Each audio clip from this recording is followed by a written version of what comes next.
Alright guys, welcome back to my channel. So guys यार, हमने 2 दिन पहले 500 रुपए का कबाड़ से एक इंजन खरीदा और उसको रिन्यू किया। उस इंजन की हालत बहुत ज्यादा खराब थी और उसको हमने खोल के बांधा और अच्छे तरीके से तैयार करा और स्टार्ट भी किया। अभी आप वो इंजन देख सकते हो कि ये कितनी अच्छी कंडीशन में है। मतलब हमने इसको स्टार्ट कर दिया था, पूरा तैयार कर दिया था, ठीक है।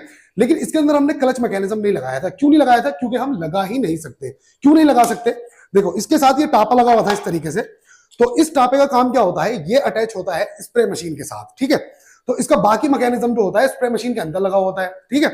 तो इसके साथ क्लच जब ही लगा सकते हैं हम जब स्प्रे मशीन अटैच हो। लेकिन हमें इस इंजन को इस तरीके से बनाना है, मतलब इस तरीके से तैयार करना है ताकि हम इस क्लच मैकेनिज्म को इसके साथ कोई गियर वगैरह अटैच करके, पुली वगैरह अटैच करके कोई भी चीज को हम चला सकें। जो भी चीज हम चलाना चाहते हैं, मतलब साइकिल के अंदर लगाना चाहे तो वहां लगा सकें, या कोई कार बना रहे हैं तो उसमें लगा सके। वो आरसी कार भी हो सकती है या खुद बैठ के चलाने वाली कार भी हो सकती है, क्योंकि ये 26 सीसी का इंजन है, काफी पावरफुल है। गियर मैकेनिज्म लगाने के बाद ये अच्छे से काम करेगा, ठीक है। तो आज हम क्या करने वाले हैं, इसको मॉडिफाई करेंगे और इसके अंदर जो क्लच मैकेनिज्म है वो अटैच करेंगे और गियर मैकेनिज्म इसके साथ ही अटैच कर देंगे, ठीक है। तो सबसे पहले हम इस टापे को काटेंगे इस तरीके से ताकि हम इसके अंदर अपने मैकेनिज्म को फिट कर सकें और साथ ही साथ इन फ्यूचर अगर इसके अंदर हम कोई गियर बॉक्स लगाना चाहें तो वो भी हम इसके अंदर फिट कर सकें, ठीक है। तो ज्यादा टाइम वेस्ट नहीं करते, वीडियो को शुरू करते हैं। सो गाइस, सबसे पहले हम इसको इतना काट देंगे ताकि ये 3 होल तो हमें मिल जाए, ताकि हम इसके अंदर कोई भी चीज को बाद में अटैच कर सके। बाकी का पार्ट बेकार है, इसको हम काट के निकाल देते हैं, ठीक है।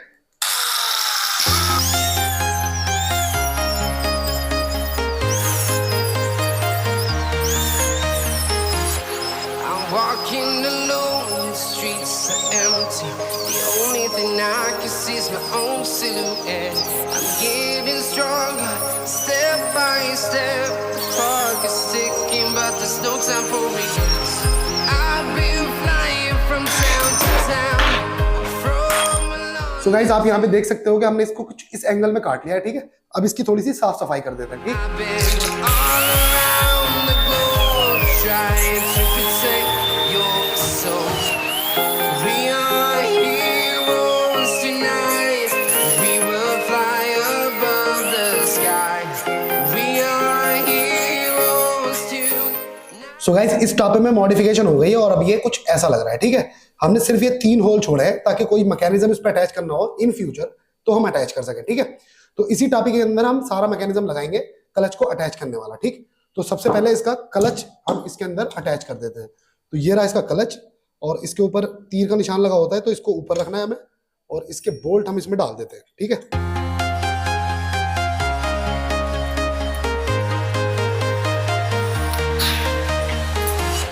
I'm walking alone, the streets are empty. The only thing I can see is my own silhouette. I'm getting stronger, step by step. The clock is ticking. So guys, ये इसका क्लच हो गया अच्छे से इसके अंदर मजबूती के साथ अटैच, ठीक है। तो अब इस टापे को इसके ऊपर लगाना है और इसी के अंदर लगाना है वो मैकेनिज्म, ठीक है। तो सबसे पहले इसके अंदर हम एक बेरिंग लगाएंगे, ठीक। तो गाइस, ये बेरिंग इसी टापे के साथ आता है, तो इसके अंदर इसको हम ठोक देंगे। लो जी, ये इसके अंदर टनाटन लग गया। अब है सबसे इंपॉर्टेंट काम, क्योंकि अब हमें इसका ये क्लच कटोरा इसमें फिट करना है। तो इसके साथ जो बोल्ट आता है वो कुछ इस तरीके का होता है, ठीक है। तो वो बोल्ट के आगे चूड़ी होती नहीं, तो उसमें आगे हम कुछ मैकेनिज्म लगा नहीं सकते, ठीक है। तो हमने उस बोल्ट को मॉडिफिकेशन कराने की कोशिश करी, उसको वेल्ड कराने की कोशिश करी, बहुत कुछ करने की कोशिश करी, लेकिन वो नहीं हुआ। उसके बाद मैं लेके आया ये, मतलब लाया नहीं, मैंने बनवाया, ठीक है। इसको मैंने खैरात मशीन पर बनवाया और इस बोल्ट का साइज वगैरह मैं आपको बता देता हूँ। इसका ये आगे का पार्ट है 1.25 इंच का, ठीक है। इसमें से ये 6 सूत की चूड़ी है इसके अंदर, ठीक। बाकी का ये पार्ट है, इसके ऊपर बेरिंग की शीट आएगी। तो ये जो एरिया है शीट के अकॉर्डिंग होना चाहिए। उसके बाद एक कॉलर ले लिया हमने और ये कॉलर जो है लगभग है 4 सूत का, ठीक है। उसके बाद ये जो बोल्ट है इसकी लंबाई रखी हमने 1.5 इंच के करीब और ये बोल्ट का जो साइज है ये 3 सूत रखा है हमने, ठीक है। और इधर वाला जो बोल्ट है ये रहना चाहिए इसके ऊपर चढ़ता हुआ, ठीक। इस तरीके से हमें इसको मॉडिफाई कराना है, ठीक है। खैरात वाले को इस वीडियो दिखाओगे ना तो वो समझ जाएगा। तो इस तरीके का बोल्ट बनवा लेना, ठीक। अब इसको हमें इसके अंदर फिट करना है। ये मोटा वाला हिस्सा इसके अंदर हम ठोक देंगे, ठीक।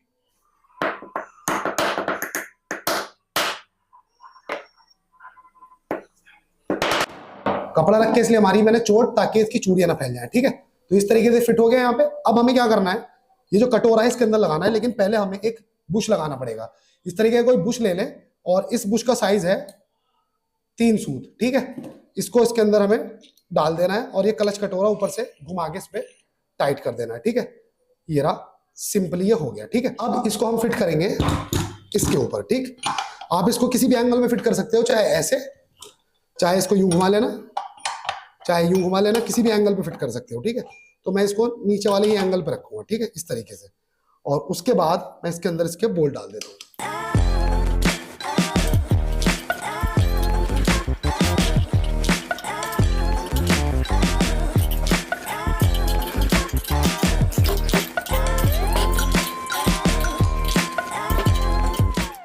सो गाइस, अब आप देख सकते हो कि ये बिल्कुल फ्रीली घूम रहा है। तो ये क्लच काम क्यों नहीं कर रहा? ये काम करेगा जब ये इंजन स्टार्ट होगा और हम इसको एक्सीलेटर देंगे, ठीक है। तो जैसे इसकी स्पीड बढ़ेगी तो जो अंदर क्लच लगा होता है वो इस तरीके से खुल जाएगा स्पीड की वजह से, ठीक है। और इस कटोरे को पकड़ लेगा, ठीक। और इसको पकड़ने के बाद ये रॉड घूमने लगेगी। लेकिन अगर इसको थ्रॉटल नहीं देंगे तो ये घूमेगी नहीं, बिल्कुल फ्री रहेगी, ठीक है। आहिस्ता आहिस्ता स्पीड बढ़ाएंगे तो इसके ऊपर आहिस्ता आहिस्ता लोड पड़ेगा, और अगर एकदम बढ़ा देंगे तो एकदम बिल्कुल बेहतरीन तरीके से ये क्लच काम करने वाला है, ठीक है। अब इसके अंदर लगाने हमें गियर, ताकि हम इससे कोई चीज चला सके, ठीक है। सो गाइस, यहाँ पे आप देख सकते हो मेरे पास अलग अलग तरीके के गियर है। ये साइकिल का स्पॉकेट है, ठीक है, इसको भी लगा सकते हैं इसके अंदर। ये पुली है जो सिलाई मशीन वालों के यहाँ मिल जाएगी आपको, डबल थ्रेड वाली है, मतलब 2 साइज में खांचे हैं इसमें, ठीक है। ये वाली पुली भी लगा सकते हो। ये जो गियर है, ये गियर होते हैं बाइक के अंदर लगे हुए, मतलब स्प्लेंडर बाइक हो गई या एक्टिवा हो गया, कोई सी भी बाइक हो गई 4 स्ट्रोक इंजन की, उसमें ये गियर निकलते हैं छोटे बड़े साइज के, ठीक है। तो ये तो अगर आप किसी बाइक वाले के पास जाओगे ना तो पुराने फ्री में ही दे देगा आपको, या 10-12 रुपए ले लेगा, ठीक है। ये गियर उसकी क्रैंक में लगा होता है, ठीक। तो अलग अलग तरीके के गियर मिल जाएंगे, साथ में ये चैनें भी मिल जाएंगी। तो ये चैनें भी आपको, अगर आप जाके उससे कहोगे पुराना चेन सेट दे दो, तो वो मेरे ख्याल से 30-40 रुपए लेगा आपसे, क्योंकि ये कबाड़ में ही तुलते हैं निकलने के बाद। लेकिन आपके बड़े काम की चीजें हैं, ठीक। तो इन गियर को हम लगा सकते हैं इसके अंदर डायरेक्ट ही, और इसके अंदर भी थोड़ा मॉडिफिकेशन करके इसको भी लगा सकते हैं, और इसी तरीके से हम पुली भी लगा सकते हैं, ठीक है। लेकिन मैं इसके अंदर लगाने वाला हूँ ये गियर, क्योंकि आप लोगों ने कहा था जनरेटर बनाओ, तो नेक्स्ट वीडियो में इसी गियर से चलने वाला एक जनरेटर बनाऊंगा, ठीक है। तो इसको लगाने का तरीका बिल्कुल आसान है। जैसे ये बड़ा वाला गियर चाहिए हमें, मतलब हमें ज्यादा राउंड चाहिए किसी चीज को चलाने के लिए, तो हम बड़ा गियर लगाएंगे, ठीक है। तो इसके ऊपर हम ये लगा देंगे और इसके ऊपर डाल देंगे एक बुश, और इसके ऊपर हम ये नट टाइट कर देंगे, ठीक है, इस तरीके से। और ये गियर इसके साथ अटैच हो गया सिंपली, ठीक। तो इसको टाइट कैसे करेंगे? ये लेंगे पेचकस, इसके होल में डाल देंगे यहाँ पे, और इसको करेंगे इस तरीके से टाइट। जितना चाहो उतना टाइट कर लो इसको। अब ये कहीं भी जाने वाला नहीं है निकल के, ठीक है। मस्त तरीके से लग गया है। इसके ऊपर कोई भी मैकेनिज्म लगा सकते हो तुम, ठीक है। अब इसको यहाँ पे बांधते हैं टेबल पे, और इसको स्टार्ट करके देखते हैं। सो गाइस, इसको हमने यहाँ पे फिट कर दिया टेबल के ऊपर मजबूती के साथ, और अभी हम इसको स्टार्ट करके देखने वाले हैं कि ये काम कैसा कर रहा है, ठीक है।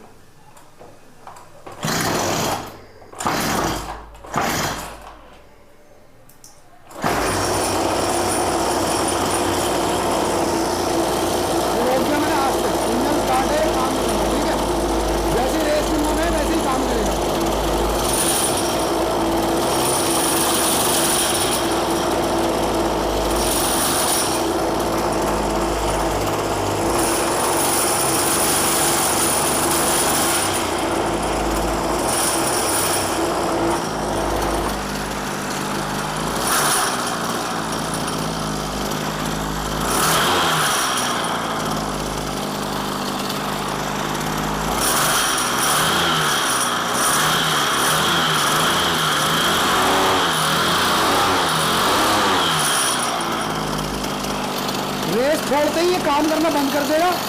जैसे ही रेस देंगे क्लच खुल जाएगा दोनों साइड में, और इस कटोरे को पकड़ लेगा, ठीक है।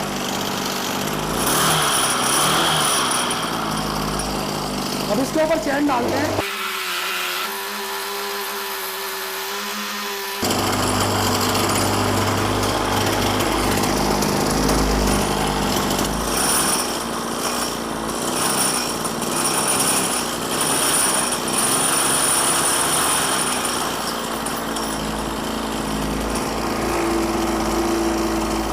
बस इस तरीके से कोई भी मैकेनिज्म इसके साथ जोड़ दो, और उसके बाद इसको जैसे ही एक्सीलेटर दोगे ये क्लच काम करना शुरू कर देगा, ठीक है। देखो,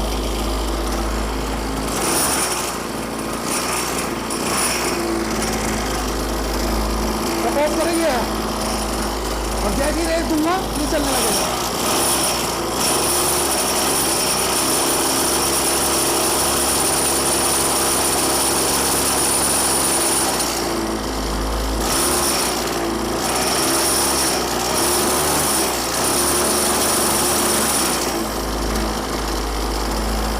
काम कर रहा है एकदम टनाटन। इसको बंद करते हैं। एकदम टनाटन काम कर रहा है क्लच। जैसे ही एक्सीलेटर दे रहे हैं हम, वैसे ही क्लच के दोनों साइड के वो है ना शूज, वो खुल जाते हैं और कटोरे को पकड़ लेते हैं, ठीक है। और ये क्लच काम करना शुरू कर देता है सेंट्रीफ्यूगिक फोर्स की वजह से, ठीक है।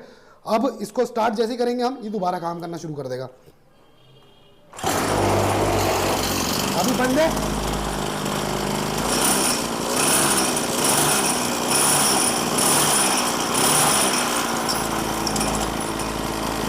ठीक है, टनाटन काम कर रहा है। जब तक एक्सीलेटर कम रहेगी तब तक ये चलने वाला नहीं है।